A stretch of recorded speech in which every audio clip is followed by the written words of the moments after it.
अभी अभी supreme court का एक फैसला आया है। उन्होंने ऐसा कहा है कि भारत में सेम सेक्स मैरिज को इक्वालिटी का अधिकार नहीं दिया जाएगा। यानी अगर एक पुरुष और पुरुष आपस में विवाह करते हैं या एक महिला महिला आपस में विवाह करते हैं तो उनको बिल्कुल जैसे एक नॉर्मल विवाह हेट्रोसेक्सुअल कपल्स का होता है उसकी इक्वालिटी के बराबर अधिकार नहीं दिए जाएंगे, यानी मैरिज इक्वालिटी राइट नहीं दी जाएगी।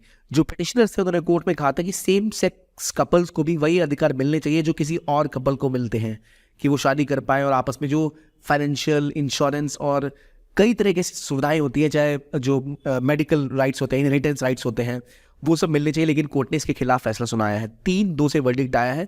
यानी 3 जजेस का ऐसा मानना था कि उन्हें इक्वलिटी का अधिकार नहीं दिया जा सकता, बल्कि 2 जजेस का मानना था कि दिया जा सकता था। तो 3 लोगों की मेजोरिटी ने फैसला सुनाया, इसलिए इनके खिलाफ ये फैसला आया है। अब जो मामला है इसको डिटेल में समझते हैं। तो वेलकम टू ज्ञानकोश और आइए जानते हैं क्या है ये मामला।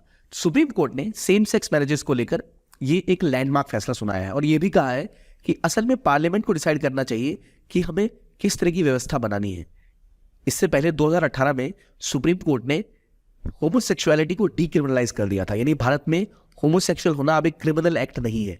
इससे पहले यदि आप होमोसेक्सुअल होते तो आपके ऊपर कार्रवाई की जा सकती थी कानूनन। अब ऐसा कोई प्रावधान भारत पे लागू नहीं होता है। लेकिन इसके बाद जो एलजीबीटीक्यू वर्ग के लोग थे, एलजीबीटीक्यू वर्ग का मतलब होता है लेस्बियन, बाइसेक्सुअल, गे, ट्रांससेक्सुअल और क्यू से क्विर, तो ये 5 कैटेगरी के जो वर्ग आता है, इन लोगों ने अपील की थी कि इनके पास विवाह का भी अधिकार होना चाहिए, राइट टू मैरिज होना चाहिए इनके पास, ताकि आपस में विवाह कर सके।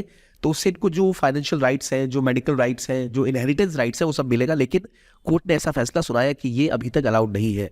और आगे बढ़े इससे पहले आपके लिए एक सवाल है, जरा उसका जवाब दीजिए कमेंट बॉक्स में, कि आर्टिकल 377 कुछ सुना हुआ सा लग रहा है, ये इनमें से किस प्रोविजन के ऊपर में बात करता था?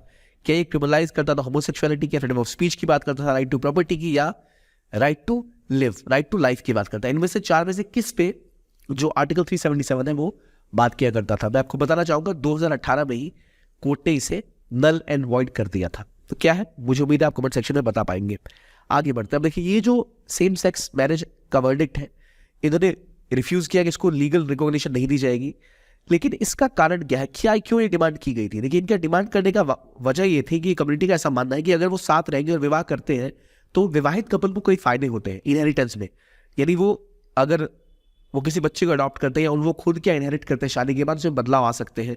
प्लस कई सी मेडिकल सुविधाएं हैं, इंश्योरेंस की सुविधाएं हैं, टैक्स बेनिफिट्स हैं जो एक मैरिड कपल को मिलते हैं, प्रॉपर्टी बेनिफिट्स मिलते हैं।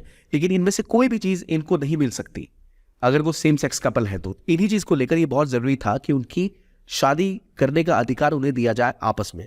और एक और बड़ी समस्या ये थी कि अडॉप्ट करने की, भाई, क्योंकि अभी तक अडॉप्शन राइट्स भारत में केवल कपल्स को मिलते हैं जो हेट्रोसेक्सुअल्स कपल्स होते हैं। सिंगल लोग या इस तरह के जो होमोसेक्सुअल्स हैं उन्हें अभी तक अधिकार नहीं दिया गया है कि वो अडॉप्ट कर पाए। इसीलिए ये कोर्ट में केस गया था।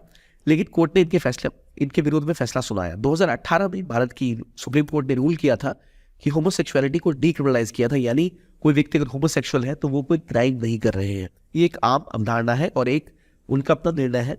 ये वो जिस तरह के उस तरह के उनका एक राइट टू चॉइस या राइट टू लिव है, ठीक है, इसका सम्मान किया था। लेकिन अभी जो कोर्ट की जजमेंट आई है, उन्होंने ऐसा बोला कि शादी is not a fundamental right, और ये करने से इनकार किया। बदले में हालांकि ये सुविधाएं दी है उन्होंने, जहां उन्होंने कहा है कि सभी गवर्नमेंट को अक्रॉस द इंडिया, जो भी स्टेट गवर्नमेंट है, उन्होंने कहा है कि आप ये इंश्योर करें कि कहीं भी सेम सेक्स कपल के साथ डिस्क्रिमिनेशन ना हो, उनको गुड्स एंड सर्विसेज प्रोवाइड किए जाए, उनके लिए अगर क्यूर कपल है उनको कोई खतरा है तो उनके लिए सेफ हाउस बनाया जाए, और उनको किसी प्रकार का एक ऑपरेशन वगैरह या ज़बरदस्ती का उनके ऊपर प्रेशर ना बनाया जाए, इसकी पूरी की पूरी व्यवस्था सरकारें करें आपस में। ये निर्देश सरकार ने दिया। इसके अलावा ये भी निर्देश दिए हैं, दुनिया भर में अगर हम देखें ना तो दुनिया में लगभग 30 देशों से ज़्यादा ऐसे देश है जहां पर सेम सेक्स मैरिज को अलाउ कर दिया गया या लीगल हो चुकी है, जैसे कनाडा, यूएस, न्यूजीलैंड, ऑस्ट्रेलिया। आपको दिख रहे हो कि लगभग 30 कंट्रीज है जिनको लीगलाइज जहाँ पे किया गया। लिस्ट देखिए इस तरह से है। सबसे पहले नीदरलैंड्स ने, यानी हॉलैंड ने इससे पहले लीगलाइज किया था, और रिसेंटली कोस्टा रिका और क्यूबा जैसी कंट्रीज ने भी सेम सेक्स को लीगलाइज कर दिया। तो एक बहुत बड़ा एक दुनिया में देशों का समूह है जहां इसको लीगलाइज किया गया। तो उम्मीद थी कि शायद भारत में भी लीगलाइज हो जाए, लेकिन सुप्रीम कोर्ट ने कहा है ऐसा कि स्पेशल मैरिज एक्ट में वो अभी वर्तमान में कोई बदलाव नहीं करना चाहते, और ये पार्लियामेंट के हक में होगा कि वो डिसाइड करें कि किस तरह की सोसाइटी इंडिया डेवलप करना चाहती है। क्या ये इलीगल होना क्या किसी के इंडिविजुअल राइट का हनन नहीं है?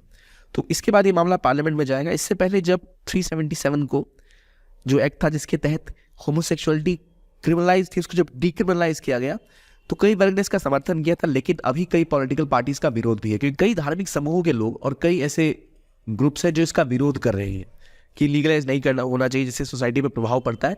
लेकिन अगर हम बात करें कि अगर आपने होमोसेक्सुअलिटी को मान लिया है और इसकी एक्सेप्टेंस सोसाइटी में बढ़ रही है, तो अगर कोई व्यक्ति होमोसेक्सुअल है और आपस में शादी करना चाहते हैं, साथ रहना चाहते हैं, तो कोई भी अगर व्यक्ति साथ रह सकते हैं तो उनको साथ रहने के बाद वो अधिकार भी मिलने चाहिए जो एक कपल्स को नॉर्मली मिलते हैं। तो इसके बारे में अभी तक की जजमेंट ये है कि 3-2 के अंतर से सुप्रीम कोर्ट ने सेम सेक्स मैरिज को लीगल मानने से इनकार कर दिया है। उनके साथ कोई डिस्क्रिमिनेशन ना हो, इसका भी पूरी व्यवस्था करने की बात की है, और साथ ही साथ ये भी माना है और पार्लियामेंट के ऊपर छोड़ा है कि वो फैसला करे कि क्या इस पर आगे की रणनीति या नीति होनी चाहिए। तो ये था आज का आर्टिकल जहां पे डिस्कस किया इस न्यूज़ के बारे में। देखने के लिए बहुत बहुत धन्यवाद। Keep on watching ज्ञानकोश।